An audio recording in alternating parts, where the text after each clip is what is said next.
The 2025 NFL Draft is almost officially done with their rookie season. So in today's video, I want to go ahead and give a grade to every single first round pick of the 2025 NFL Draft. Hit the like and subscribe button if you guys do go on to enjoy. Let's hop into it. And we are going to begin with at number 32, the Kansas City Chiefs take Josh Simmons. Now, Simmons' rookie season has been a bit up and down. There have been a lot of great moments, some good stretches, but there's also been a couple games where he's gotten a little bit beat up, and there's also been some injuries and some off the field things that I'm not overly concerned with. With all that said, though, I feel like this is a good pick here for the Kansas City Chiefs to potentially have your future left tackle of the future in pick number 32. I think it's good value. So I'm going to go ahead and put the Kansas City Chiefs at a B. Number 31, the Philadelphia Eagles took Jahad Campbell. I love this pick coming out of the draft. I thought Jahad Campbell was a top prospect within this draft class. And earlier in the season, it felt like this pick was an automatic A+, but over the course of the last few weeks, maybe because of Nakobe Dean and Zach Bond, Jahad Campbell hasn't been used as much as what I was hoping he'd be used. Regardless of all that, though, when he's been on the field, he has been incredible all year long. His first half of the season was really impressive, so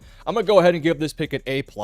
The Philadelphia Eagles just don't overthink things. They didn't overthink it with Jahad Campbell. At the 31st overall pick, they were able to get what I believe is going to be a bona fide star for this team moving forward. Next up at number 30, we got Maxwell Hairston. It took Hairston a little bit to get on the field because I think of some injuries, and there's also some off the field issues he had to get cleared up. But he's been back on the field, and I think he's been mostly pretty good. Now, he struggled a little bit versus Miami as well as against Cincinnati. So because of the fact that he hasn't played a full season, there's not a big enough sample size. I can't put him in like the A+ or A tier.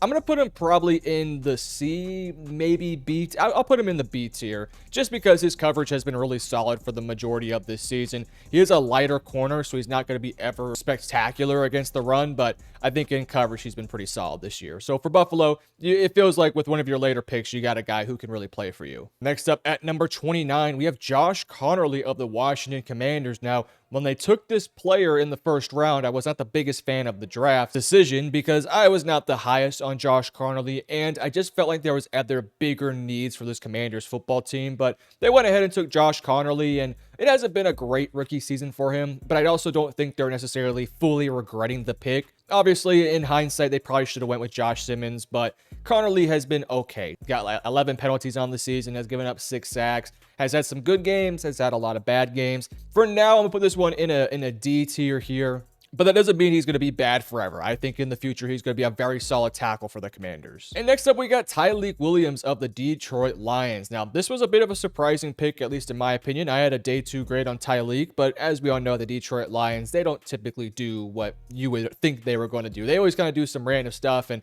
I think this one has worked out for them pretty well. Tyleik Williams has been really solid for them as a run defender. I can't put him in the A or A+ tier, but if you can get a guy up the middle who's going to start in your defense for the foreseeable future, I just think it makes a ton of sense, and that's exactly what they did. Tyleik Williams has been very solid for this team. Next up, we got the Baltimore Ravens taking Malachi Starks. Now, I liked Starks a lot coming out of college. I thought he had some flaws to his game, but in general, I thought this was a young guy who, because he played the safety position, was not taken in the top 15 primarily because of that. But I felt like coming into the season, he was a top 15 to 20 talent. So when the Baltimore Ravens took him in the back end of round 1, obviously I thought that was some really good talent. I also thought in theory for this Ravens team, it was a great pick because he had versatility to play multiple positions, and it also would have allowed Kyle Hamilton to play a little bit more in the box and closer to the line of scrimmage. But as we all know, he hasn't been bad necessarily. I feel like he was really rough to start the year off. He's gotten a little bit better at times, but he's been quite inconsistent. And I also feel like in fairness to him, he's also been kind of dealt a shitty hand in terms of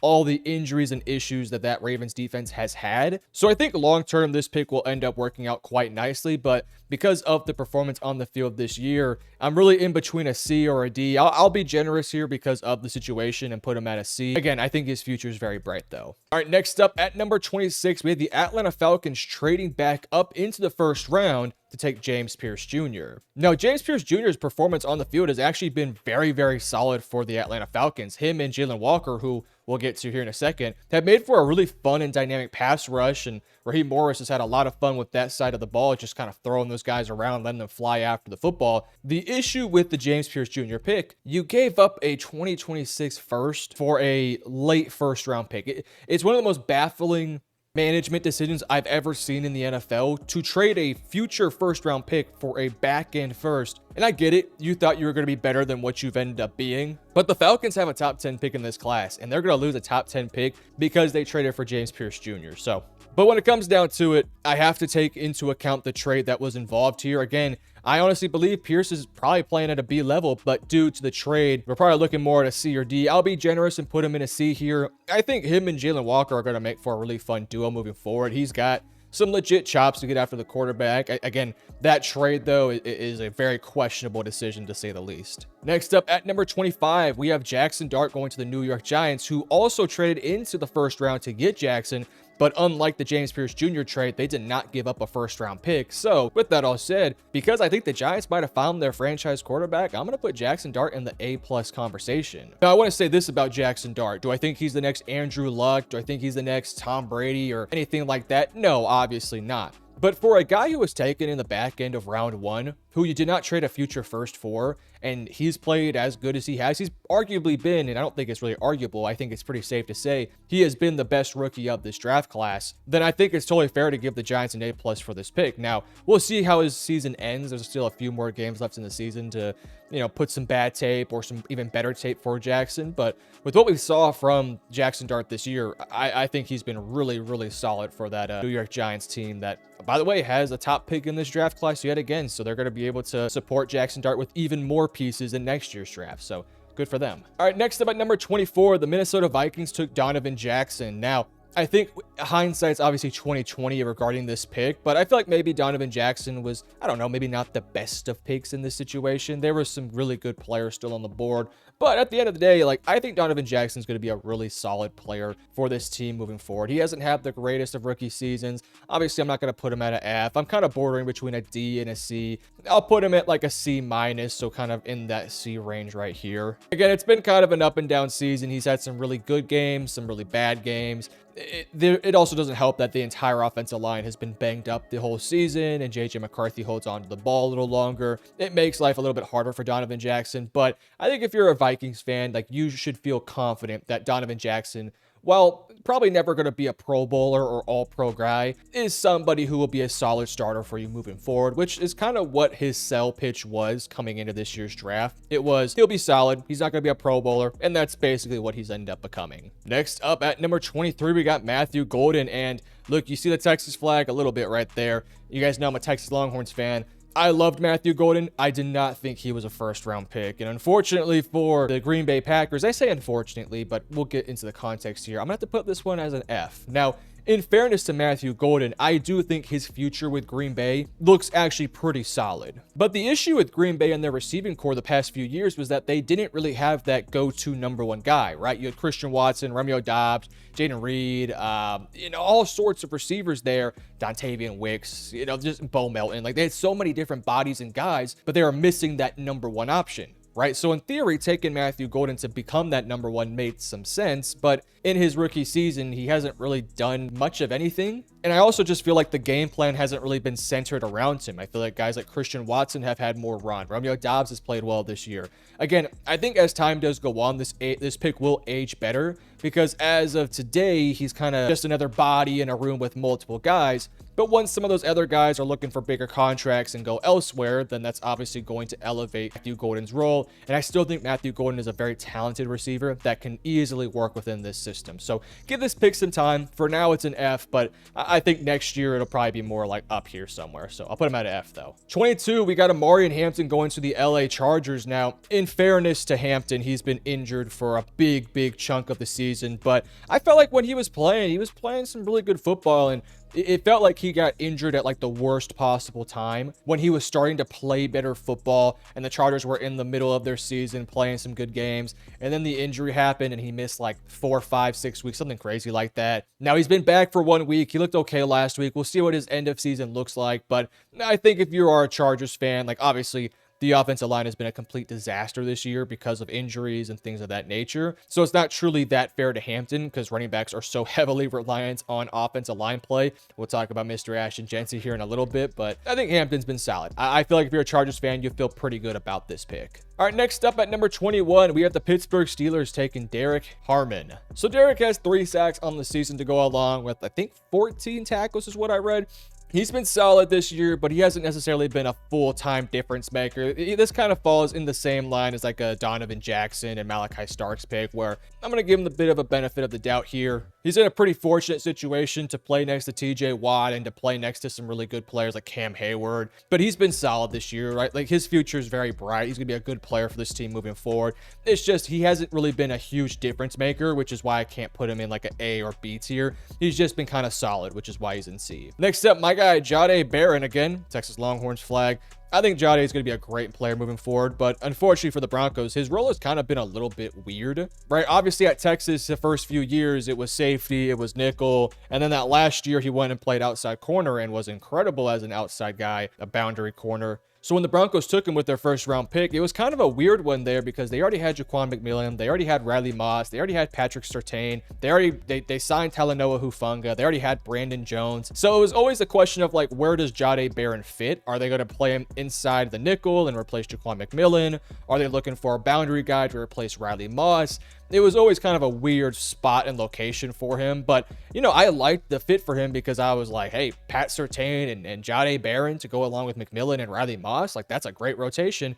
And Jahdae's kind of been the 4th guy of the 4 people, right? Pat Surtain, you're not taking off the field, and then Riley Moss, who's not been great this year, but he's another guy, and then Jaquan McMillan's having a really, really good year as well. So Jahdae's just going to have to kind of wait his time out there, and I think next year we're going to see a bit more of Jahdae starting. When he's been playing, he's been very solid, but the issue is he hasn't really been a massive contributor for this team. Although I thought he played decently enough when Pat Surtain was missing time. Still, though, this is one of those picks that, again, I think will age like fine wine. I'll put him in a D for now. All right, Emeka Egbuka. This is going to be our first A right here. Not A+, but just an A. Bit of a slower end of the season we've had the past few weeks. I thought he played pretty good last night on Thursday Night Football, but obviously the start of the year was incredible. He was looking like a runaway for Offensive Rookie of the Year. He kind of hit a little bit of a lulling point, though, in the back end of his rookie season, which typically does happen to some rookies, right? They come out the gates on fire, and they slow down just a tad bit by the end. That's kind of what we're seeing from Emeka. No, it's not all his fault, though. The entire Buccaneers team in general, with the offensive line injuries, the receiver injuries, the quarterback being banged up, Bucky Irving missing time.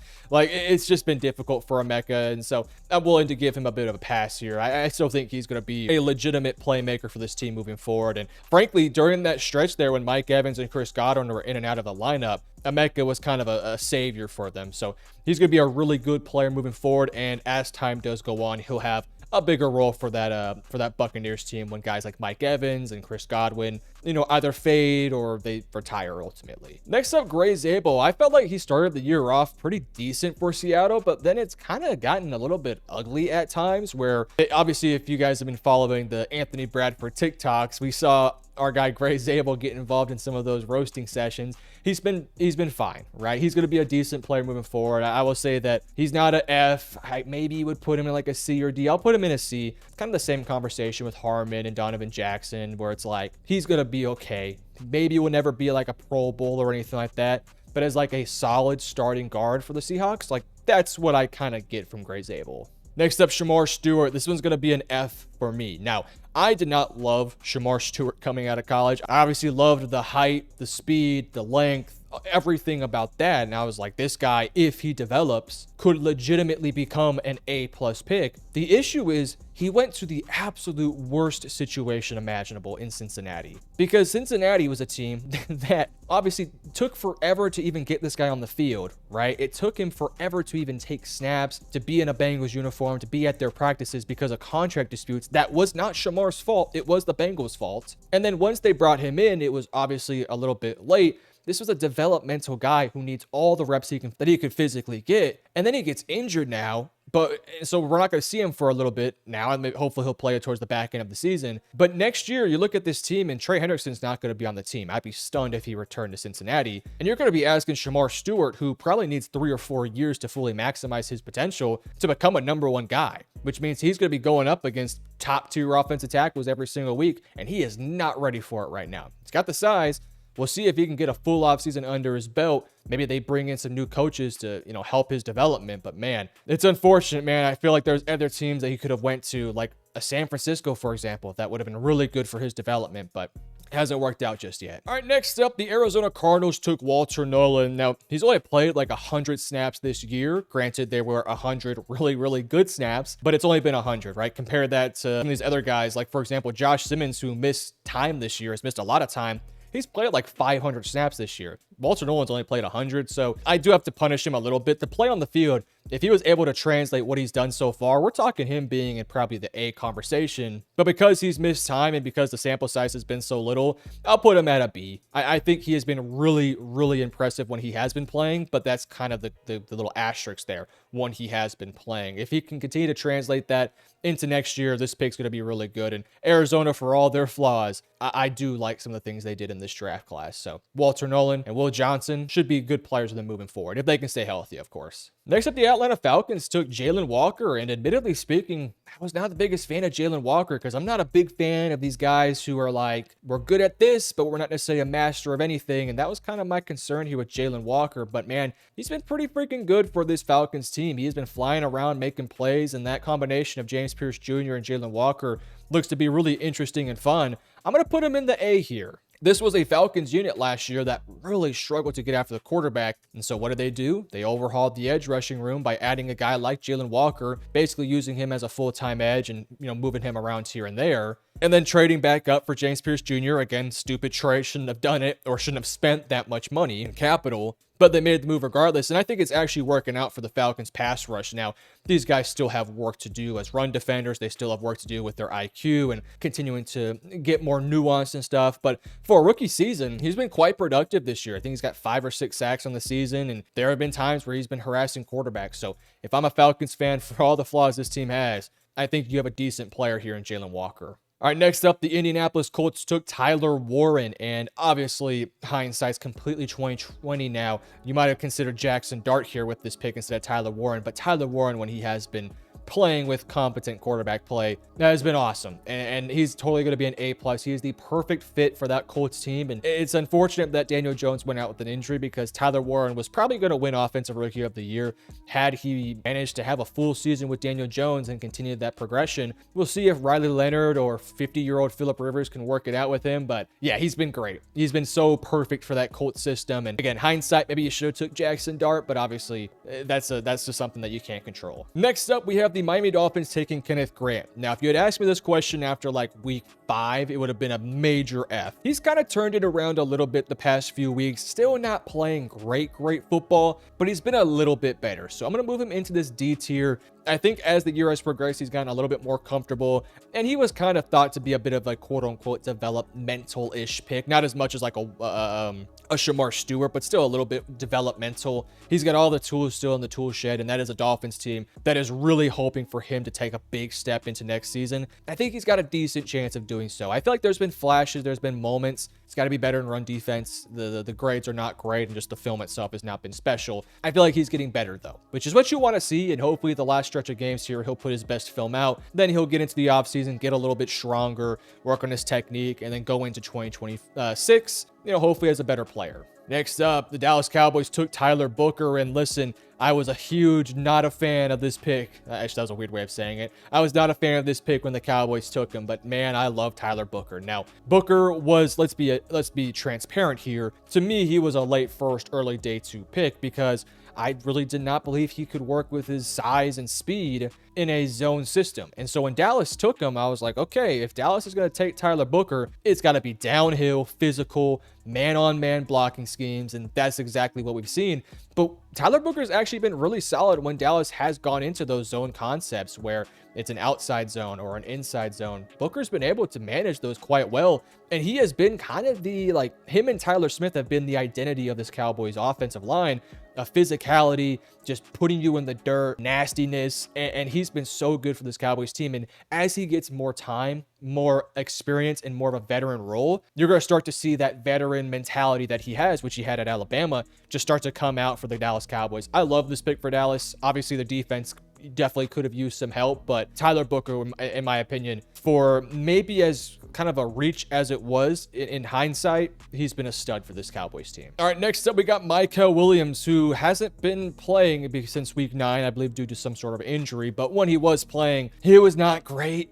He's going to be a D for me. The issue with Mykel coming out of college was, yeah, he's got the size, yeah, he's got some decent productivity, but is he going to be able to translate into becoming an NFL level pass rusher? And if year 1 is any indicator, the answer is a big fat no. He's going to be a decent run defender, and he's already shown some really good glimpses of being a run defender in the NFL level. As a pass rusher, he leaves a lot to be desired. Again, I think if he gets more time under his belt, he could become a guy that is really good in run defense and can get you 5 or 6 sacks a season. That's what I think his ceiling probably is. I don't know if he'll ever reach 10 sacks, maybe on like a random year, kind of like that Kayvon Thibodeau year where he had all those free sacks. Maybe Mykel could do that. But yeah, I think Mykel will be a solid player, but I don't know, a top 12 pick on a guy who's never going to be a great pass rusher feels a little rich in my opinion. But again, maybe I'm wrong. We'll see if he can turn it around a bit. Next up, Colston Loveland. If you had asked me this like 5 weeks into the season, it would have been an F, but I'm actually going to put him all the way up to B here. He's been so heavily involved in that Bears offense, and he's making a lot of big plays for them. And I'm now a bit more optimistic about what his future looks like for that Bears team. Again, I was not the biggest fan of Colston Loveland coming out of college, not necessarily like as a person or anything like that, but in terms of play style and, fit within a system. I didn't think he was Sam Laporta. That's why I was kind of weird why they didn't take a Tyler Warren, but I guess they also felt like they had a Cole Kmet. They could just pair Cole Kmet with the Colston Loveland with differing play styles, and it has worked out though, right? It took a little bit for him to get involved, but I feel like once he got a bit more of the trust of Ben Johnson, he's been really, really solid here for this Bears team, and that's a Bears team that's going to make a playoff push. Colston Loveland's going to be a big part of it. All right, next up, Kelvin Banks. Look, I loved Banks coming out of college. He was my offensive tackle #1. And while I feel like there's been some other tackles that maybe have been a little bit better than Banks, I feel like Banks has been really solid for the Saints team. Can't quite put him in an A or A+ tier, but as a B, like a really, really solid B to B+, absolutely. The Saints have 2 young tackles that they feel probably really good about, which is a good thing to have when you have a young quarterback in Tyler Shock and you're trying to develop the rest of your roster. Having those 2 tackle positions, got to feel pretty good. Banks has looked the part. He's had some reps out there that are very impressive, and he's a very young player too. I think he's only 21 years old, so give him time to kind of figure things out. This guy's going to be really good. Next up, Carolina took Tetairoa McMillan. This was a bit of a surprise pick at the time, but man, it's worked out. I'm going to give this one an A+. I think they found themselves a legitimate wide receiver 1, a guy that can pair with Bryce Young for the foreseeable future and give that Panthers team some legit juice. I think right now it's either Jackson Dart or Tet McMillan to potentially win the Offensive Rookie of the Year award, and I think McMillan has a really good chance of winning it. He's been so solid for Carolina, and he's been pretty consistent for the majority of the season, right? There hasn't been a ton of highs and lows. It's just been kind of a general consistency. And when it's 4th down or when it's in the 4th quarter and the game's on the line, we've seen Bryce Young go to Tetairoa McMillan very, very often. So shout out to the Panthers here. It feels like they hit on McMillan here. New York Jets took Armand Membu, another one of these A+ picks. I know the numbers haven't maybe been as flashy as like a Banks or a Campbell, but I think if you watch the Jets this season, you kind of know why. A lot of the sacks are not even his fault. Some of them are just Justin Fields holding on to the ball for 58 seconds or running into a sack, and Membu's been really, really good. And I liked Membu coming out of college. I was more like 20th overall pick. So when he went in the top 10, I was kind of like, okay. But the Jets were a perfect fit in my opinion because of the fact he played right tackle in college. He was going to be asked to play right tackle for New York. You already had Olu Fashanu. So when the pick was made, I was like, okay, there's a bit of a reach in my opinion, but Membu pairing up with Olu Fashanu, like absolutely. And it's been really impressive to watch him out there. That Jets team has a lot of issues, but if you are a quarterback in the 2026 or 2027 draft class and you get drafted by the New York Jets, you got to feel pretty confident knowing I got 2 offensive tackles, my blind side and on my right side, who are going to be potential Pro Bowl, All-Pro guys. So shout out to the New York Jets. All right, next up, Ashton Jeanty. And we had the conversation about Amari and Hampton, and I kind of give a bit of a shout out here to Ashton Jeanty. Unfortunately, this one's going to be an F. Now, there's a couple of reasons why, and I want to say this. Jeanty as a player is a great player, but this was a terrible pick for the Raiders. This Raiders team stinks, man. They're a bad roster.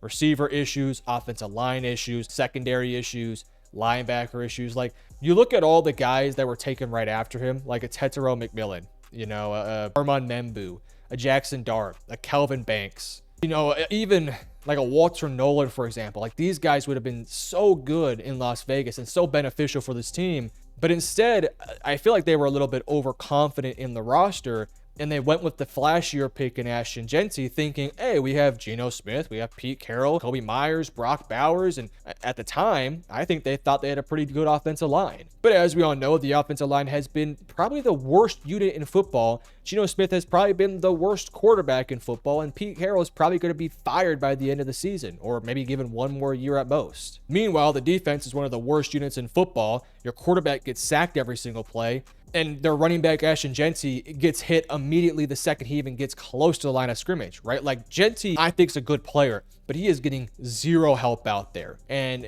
I don't think you could put any running back in that offense, and they would even be close to having a successful season. Even Jonathan Taylor, 2024 Saquon Barkley, 2016 Ezekiel Elliott, 2018 Todd Gurley, correct me if I'm wrong. No running back would have success behind this offensive line, and with this system, it has been a complete disaster, and I feel bad for Jeanty for even putting him at an F, because the talent is up here. The situation is a complete disaster, and that Raiders team, boy, they just can never get it right. It's unfortunate. All right, next up, Mason Graham. Look, Mason has not necessarily been the flashiest, and when we get to this top five, I think there's a couple of conversations to have here about this top five, you know, having kind of some weird seasons. It's kind of been the case for Mason Graham. Can't put him in the A, but I'll definitely put him here as a B.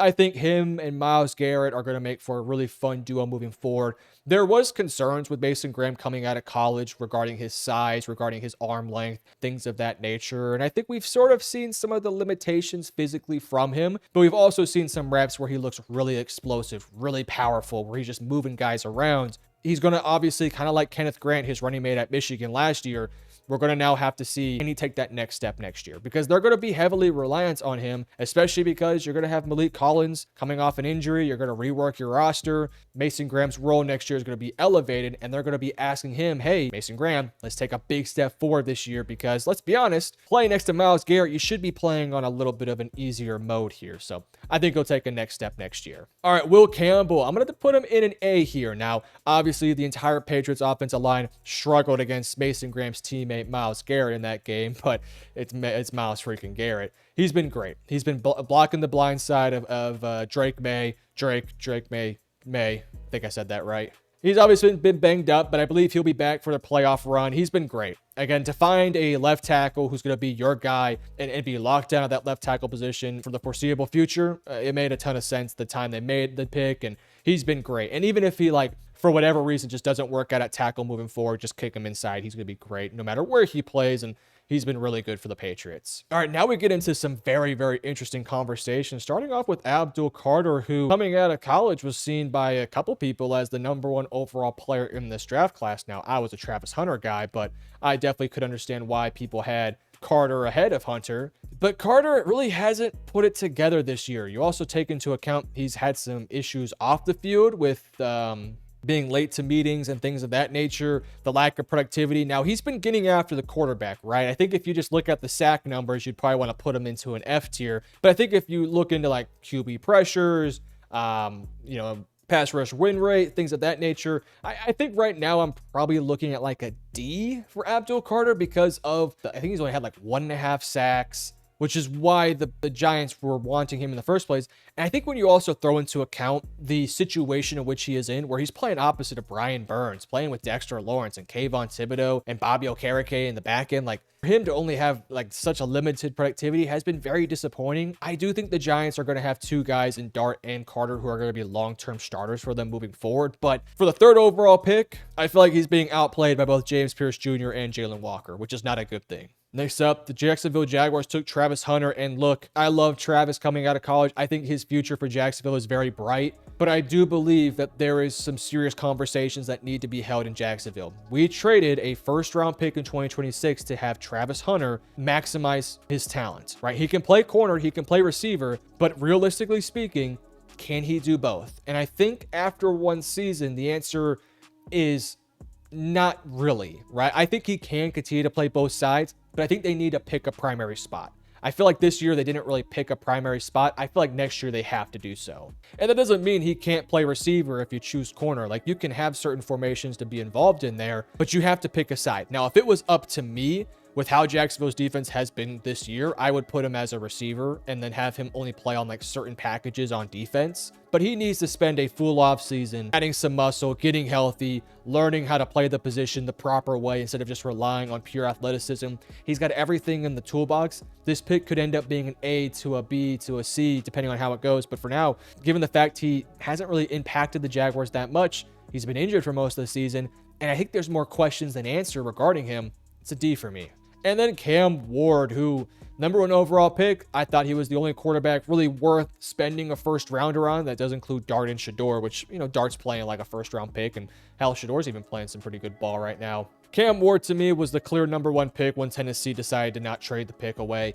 The situation's been god-awful, right? It's been an F situation, but Cam Ward's been really solid as a starting quarterback. I think I can't put it as like an A+ or an A because he hasn't had the rookie season of like a Jaden Daniels or even like a Jackson Dart to some extent, but I think he's been solid, and given the fact the circumstances around him have been so piss poor, I think you've seen Cam Ward make some plays to keep that team afloat and alive. So I'll put Cam Ward right here in a B. But you guys let me know in the comment section below, what do you agree with and disagree with my tier list? And if you enjoyed, make sure you guys hit that like and subscribe button. And I love you guys. Peace.